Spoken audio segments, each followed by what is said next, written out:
All right, I'm very excited. It is Thursday, June 4th. I am here with not only Alyssa Farah Griffin, but our guest co-host, podcast royalty, Kara Royalty, Swisher. yes, I am. I'm a minor royalty, but it's no, royalty. absolutely. Very honored like to have you here. Small, like Eastern European country. Yeah, but but you've got a great castle, Yes. and it's a good economy, and Yes, it's a I'm nice. a viscountess. Oh, ooh, I love it.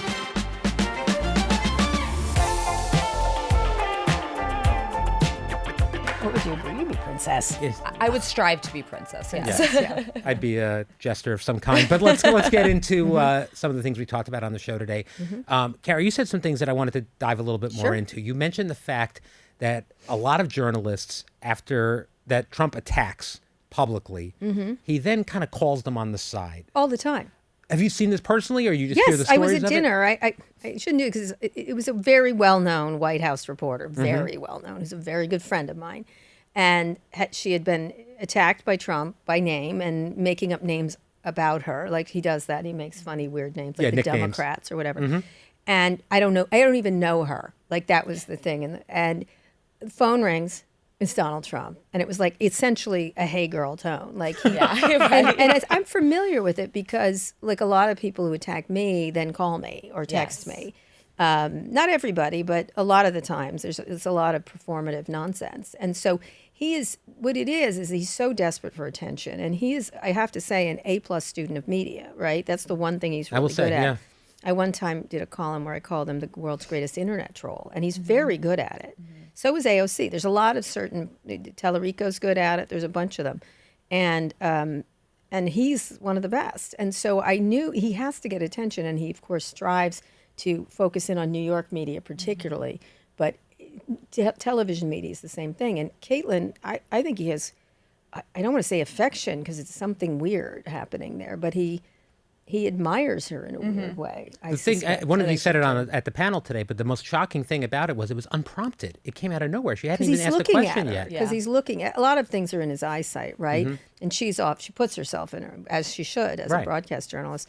And he's just, he's almost obsessed with her. It's creepy. And at the same time, it's obvious, like what's happening there, which is, I don't know, what do you, I mean, you were. Well, he's such a creature of media. And if you think about it, like he likes to fancy himself as this big real estate tycoon, but what he was most successful in was television. Absolutely. It was The Apprentice. And I often talk about him as the executive producer in chief. Like he's constantly trying to make made for TV moments. I think you actually said this to me off air.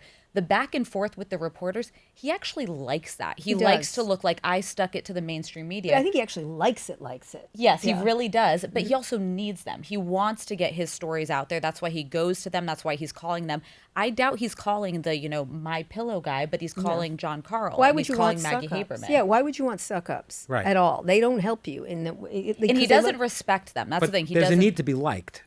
There is, and when he's not, I think there's a fascination with why don't you like me? Hence the why are you not it's smiling? liked, it's paid attention to. Yes. You must pay attention to me. I mean, it's an endless well of need of attention. He's an attention sponge. There's another word. Attention whore is the word I'm doing. But he really is, and he needs it. And I think he really does. He used to leak to all Cindy Adams, or she's used to this. He leaked his own affairs. Yeah. So there's everything is consumable for the media. And in the new information age, it goes everywhere. And he does have a lot of older people aren't good. He really does understand. Especially for his age. Unfortunately, he's starting to rot from the outside. Well, inside out, right? Kind of. And so he doesn't like that. The visuals aren't great, but he was, and he will take it. That Barbara Walters interview that's now getting, for some reason, viral right now, again, which is a fantastic interview by her. He just sat there. He did take it, but he wanted to be seen as important, and that's a whole. And that's what all the naming things after himself now and legacy. It shows and, great insecurity and great smallness, actually. Building monuments. And look what was at the end of what he said to Caitlin. He was like, and we've done this with the border, and we've done this, and it's the greatest, we're the hottest. Yeah. And then we're always we did the hottest this, country. and we wanted peace. They don't want peace. Like, what? Like, just think about what he has to list his accomplishments. That's really telling to me about someone. And it's sad, actually. I'm not that I feel sorry for him, but...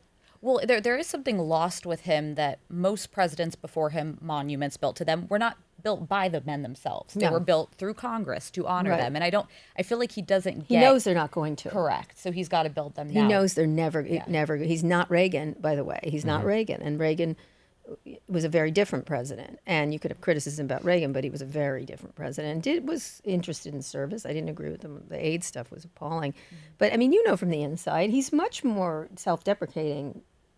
I've heard this. He is absolutely capable of being self-deprecating, Yeah. but he doesn't like to let the sort of veil slip when he's in the public eye. Right. He's very aware. Like, I'll give Charming. him this again. The TV producer in chief.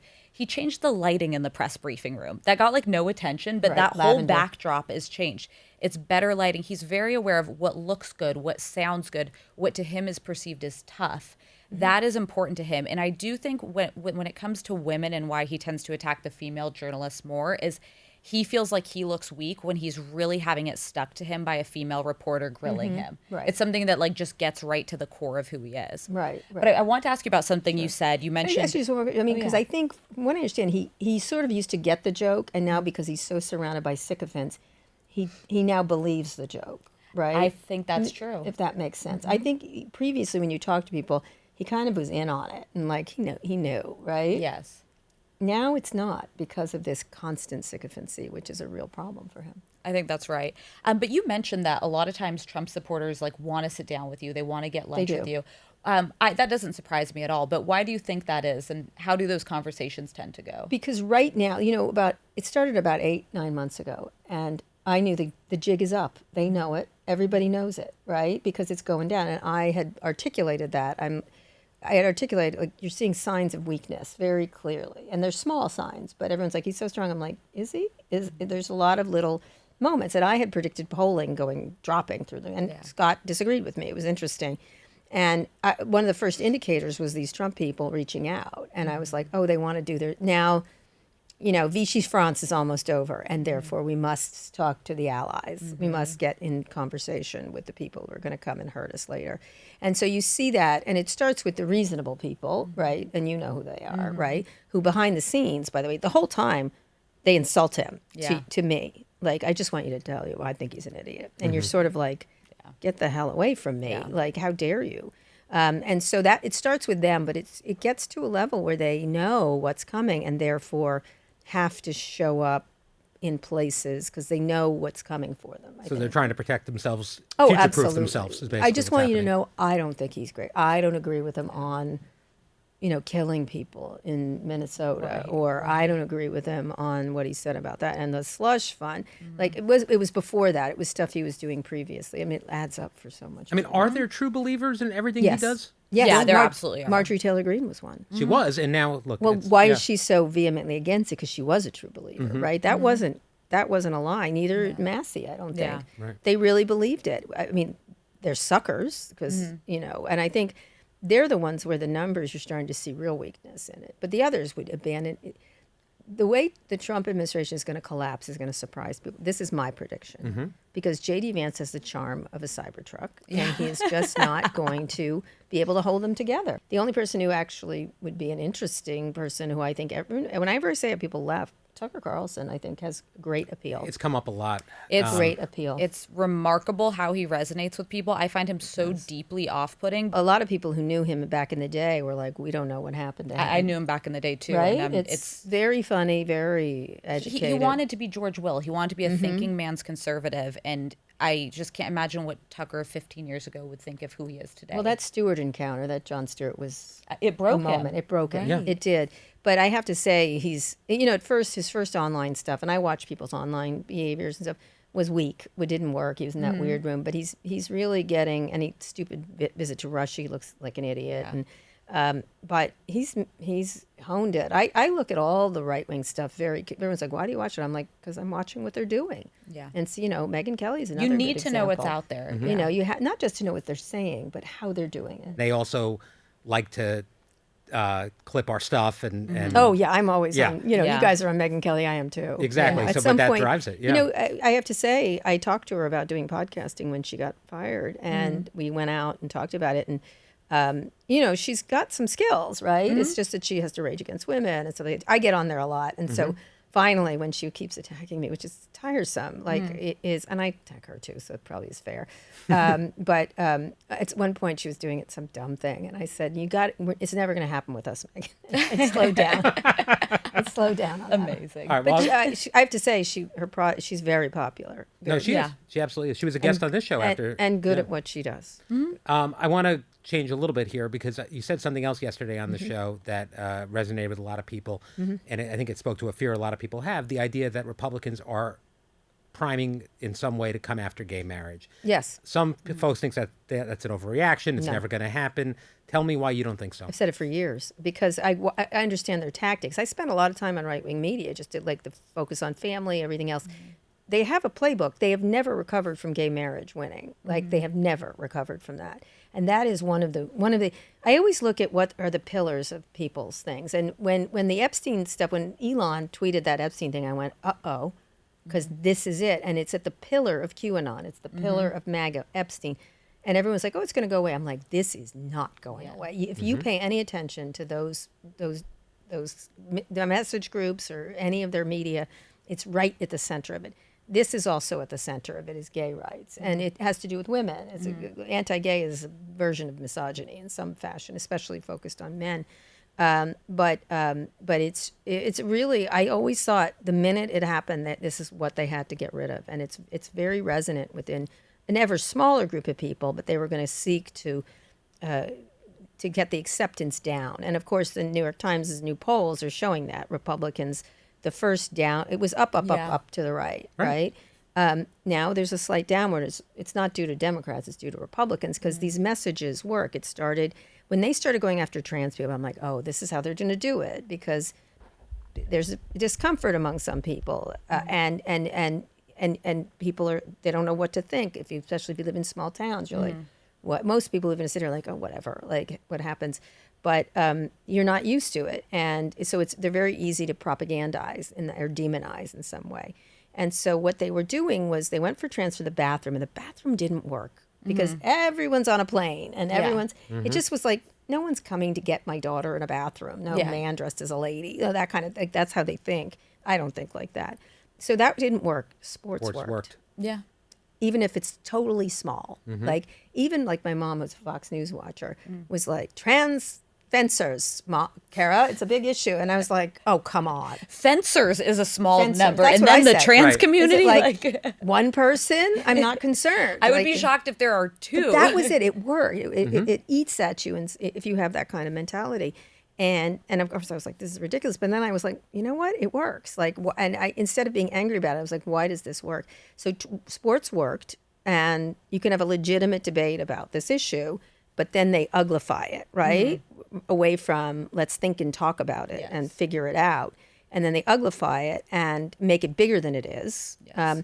And then I was like, what they're really going for is gay marriage. So you think this is an opening salvo towards? Absolutely. Wow. If they could get Obergefell overturned, they will do it. And it's not a particularly strong case. Lawyers, I'm not a lawyer, but lawyers tell me it's not the strongest case in the world. And that was the one that gave gay marriage. And so, they'll leave it up to states, which will be horrible again, as I recall, because I was around before. I hope you're wrong. You aren't often. I'm not. If I could chime in on that, I think you're absolutely right. The thing that gives me hope, and I want to give us some hope during Pride, is two things. Gorsuch has been interesting on LGBTQ rights. He obviously came down on that significant ruling around like hiring and firing and discrimination practices. And the Supreme Court did decline to take up a case that was seen as sort of a pretext to try to Kim bring she's back a terrible, terrible. But I think that you're absolutely right that states are where it's at. You're seeing this in Tennessee right now, where it's like if you're not going to be able to do it at the top, you keep pushing these through at these peeling back of rights at the state level, and people have to be watching it in their communities and knowing that it's happening. Yeah. And the bill that was codified in the Senate, I want to say like a year and a half ago, it didn't fully go forward in protecting marriage equality. It should have. Democrats should have done that. It should have gone I was further. pressing them. Yeah. If I maybe use a personal thing, when I had my first two kids, we had to do the most extensive amount of legal stuff. It was so expensive. It was ridiculous just to be protected on adoption and who got the kid and everything else. It was terrifying. And traveling into other states, I was nervous about being able to talk to my wife at the time, like if she was hospitalized. And I had a friend who had a terrible accident, and she couldn't get in the room when this woman was dying. Like, it just went on. And then when it passed, I'll tell you, the moment it passed, when they passed 8 in California, that one thing that got rid of gay marriage, essentially stopped gay marriage, which then Gavin Newsom moved against. It was Obama won that day, and then they also passed Proposition 8. We should have been very happy that day in our house. My kids, I remember my son Luis, my oldest son, going, "Are we not a family anymore?" And it would, like, broke my heart. And I go back to those days with my kids. I have younger kids now again. It's terrifying. Like, I'm not going to be able to go to Tennessee. I can't go to Florida. I can't go to, like, that. If it's state by state, it's insane. It's insane. And we have, like, Constitutionally, though, they'd have to honor what happened in other states, wouldn't they? Or is that no? wrong? There's no full That's credit the whole thing is the whole thing is so unclear. If they, that's why we needed the federal one. And when you don't have the federal protection, it just, the 14th Amendment is, they don't like the 14th Amendment. It's very clear, equal rights under the law. And so you could see what could happen and how there could be a backlash. Terrifying. Yeah. And, you know, again, I have 4 kids, and it's, now the ones are older, so it doesn't matter anymore, but it matters for the younger kids. And what's really the most terrifying to me is the idea that people who had thought this way and then changed their mind and saw families are now going to be, you know, are going to change their minds again. And it's entirely possible. And that kills me. And sometimes you know, especially when straight people go all, like, you know, virtue signaling about their straightness and their nuclear family. Yeah. You know, one of them was talking about it. And I don't tend to like to insult people that don't have kids. Like, if you don't have kids, that's your choice. Right. But, and one of these right-wingers was going on. And I said, listen, I have 4 kids and you have none, so you need to sit down. Like, right? Like, you need to sit down. And you know now as a parent how that bond is so, and any kind of danger toward them is, and it's dangerous. Yeah. You know, although my boys are like, we'll get them, Mom. You know. So that's why I formed the militia Etheridge. I love that. I caught that, like, just as you were yesterday. Yeah, that was so good. So, but by the way, again, my pieces of hope. Still 65% of Republicans support marriage equality, which, if you consider that to 20 years ago, that is tremendous progress. It doesn't feel good because you're like, wait, but then that still means that such a large percentage don't. Right.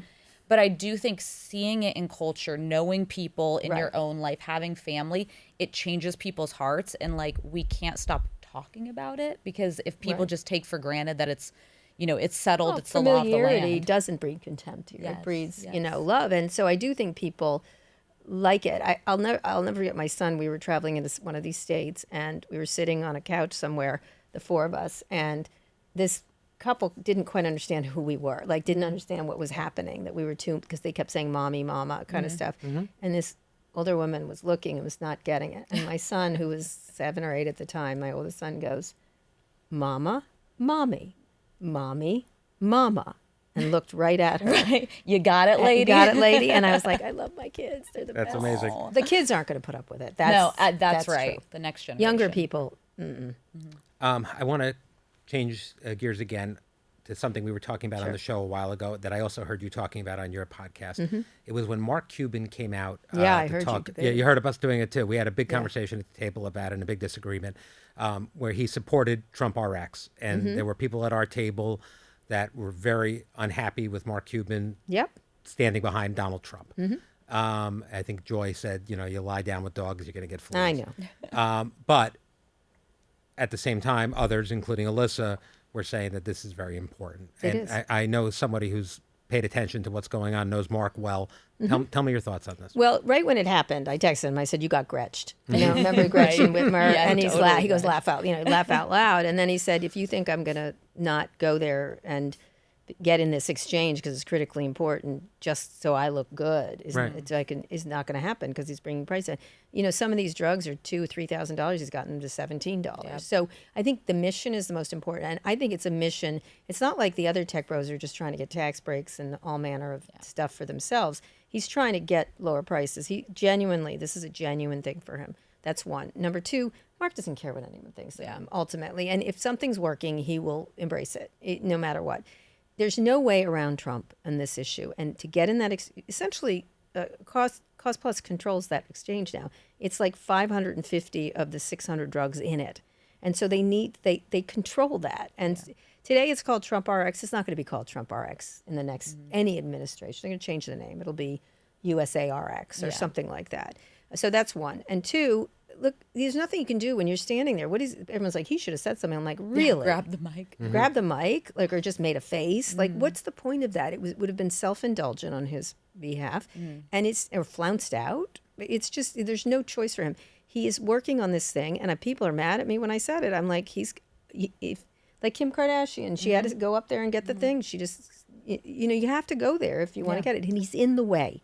So, and if he's in the way, you shake his hand and you hold your nose and you move. And could you do that? I guess is my question. I couldn't. See, so that's where. But I don't have a. No, I couldn't. I'd have to say something. Let's say it was gay marriage, and he's gonna work with you and sit and talk. I mean, is that something you would do? Well, if he would, yeah. That's. I might have to. I like. You're right. absolutely right. There's something like that. I might have to. You're right. Yeah. And you have to, each of you, and at some point, and it's not derangement syndrome. I get why people are mad. I get it. I don't. He's a terrible person. He's done terrible things. But in this case, is Mark going to wait 3 years for people to get cheaper cancer drugs? Right. I guess many people will die. And so you have to make these calculations. I don't think it's acquiescent. I don't think everyone's like, oh, he's running. I'm like, he's not running. I've tried to get him to many times, and he just laughs in my face. But, he's doing it. He's one of the few people who I genuinely believe is an iconoclast in that regard. And so many people are contrarian for contrarian's sake. I think he really is. He'll do what works. And he has progressed from someone who was such an arrogant.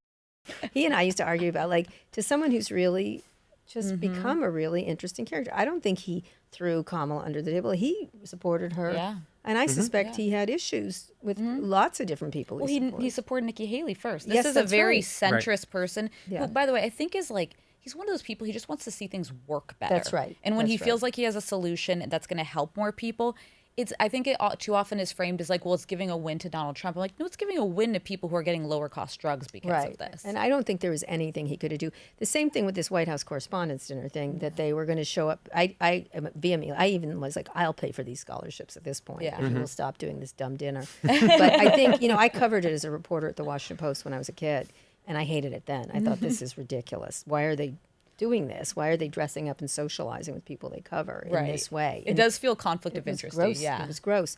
Even as a 20-year-old, I understood in my 20s. And one of the things that I was thinking of was, had the incident not happened, if he started insulting them, and say they insulted Caitlyn or Jake Tapper or whoever they wanted to insult, what do? Get up and walk out in a huff? What is the act? What is the move? There is no move. The move is don't be there, essentially. And so now that they're doing it again, I think it's appalling. It's appalling that they're doing it again. And what are they going to do if he goes after them? Sit there? The most anti-press president in history.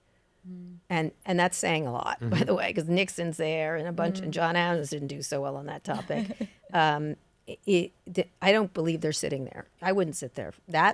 I would walk out. I wouldn't be there to walk out. But that is different. That's a distinction. It's like if you're trying to advance policy that matters and is good for people, that's different. But just merely giving someone an audience to be able to take shots at you is insult you in person. It's kind of gross. Go to the parties. That's fine. Whatever. There's a lot of schmoozing that reporting takes. You know that. Yes. There's a lot of schmoozing. I have to sit with people I really don't like in a party setting, and it's fine, but it's not that. And that to me is so. I get the impression you just tell them you don't like them while you're sitting with them. I often do. Yeah, they like that. They like that. Really. I have done that. I'm guilty. But their sitting up there is really acquiescence at the. I don't even blame him. Of course he should go. He's smart. Again, I don't blame him for going because he's winning in that one, in that encounter.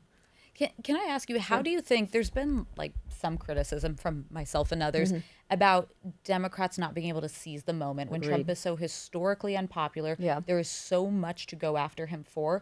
How do you feel about where Dems are as far as honing a message and actually resisting him with something that can translate into votes? I do think there's an argument about how to do it, right? And everyone has a different opinion. And one of the things about Democrats is they never agree on anything.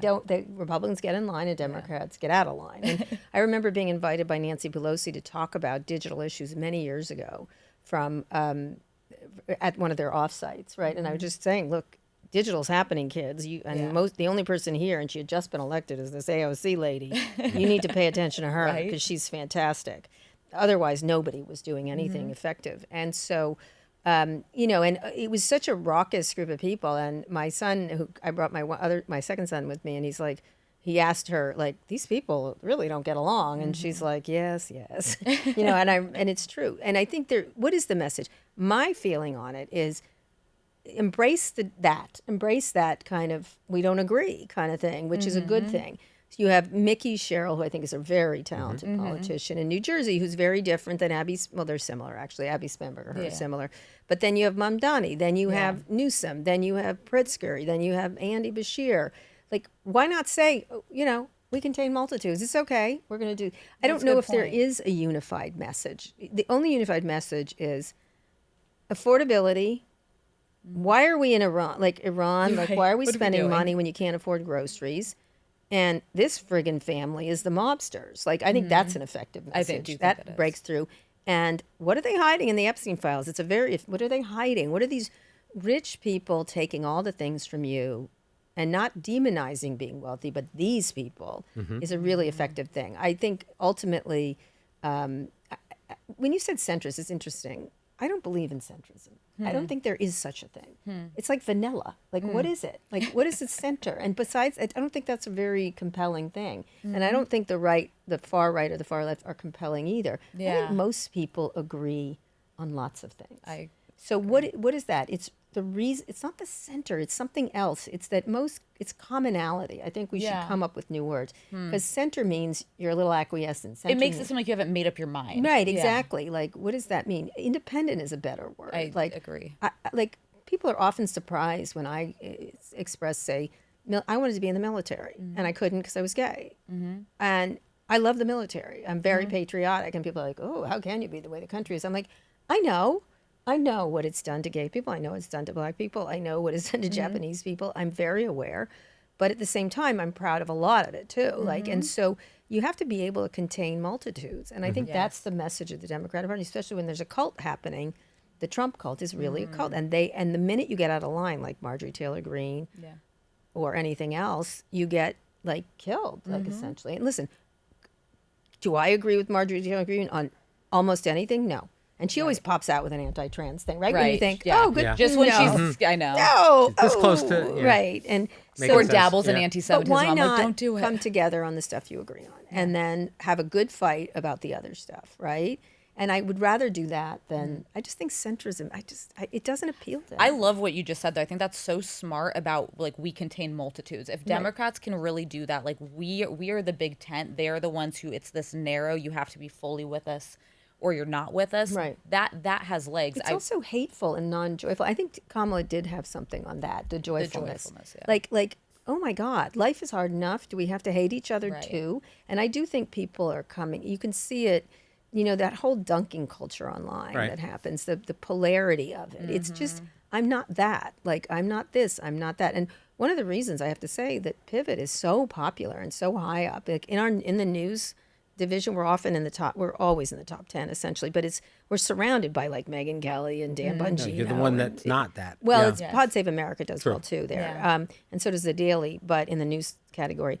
But one of the things I think we're displaying is Scott and I agree on some things. We don't agree on other things, like a lot of stuff. And civil discourse. But we do it civilly, and we convince each other of things. And I think one of the everyone's like, "Why does that show work?" I said, because it's a learning process for the two of us, and we don't always come to terms, but we certainly try to do it. Yes. Yeah. And it's not a hug it out either. Yes. It's not. It's like sometimes we leave it on the floor, and sometimes later we go back to it. And I think people are desperate to get along in the way that social media has parted us so much. And It's rare on our show that someone changes their mind, but when it happens, it's the best thing in my opinion, because it means that people are listening to each other. I don't know. I some thought way. Sonny thought for a minute when I I think said so. a couple of things, which we disagreed on what a reporter should say. Yeah. Right. No, and it's not just because I'm a reporter and don't want to make a spectacle of myself, and I have the experience, and she's a lawyer, but it doesn't if you think about it, it doesn't do any good, even if you'd like to. Right. But that's indulgent. It's great when it happens, and I think love it's, Caitlin. She was so good. She's so. I want a shirt that says "I'm still from Alabama." I'm still from I was like, that Alabama. was so quick. She's just, and she is conservative, actually. Yeah, she you know, definitely leans on lots of conservative, stuff. Yeah. I've known Caitlin since we were both like 20 years old. Yeah. Well, actually, wow. she's like 2 years She's younger. really. She's I got to tell you, one of my rock favorite solid. people. We've kept you too long, so I'm going to wrap in a second. But I did have one thought when I'm talking about the Democrats or who's going to come up, do you think there's any appeal to the public in somebody that wants to reinstate safeguards and decentralize the power that Trump has put in? Is that something to run on? They will.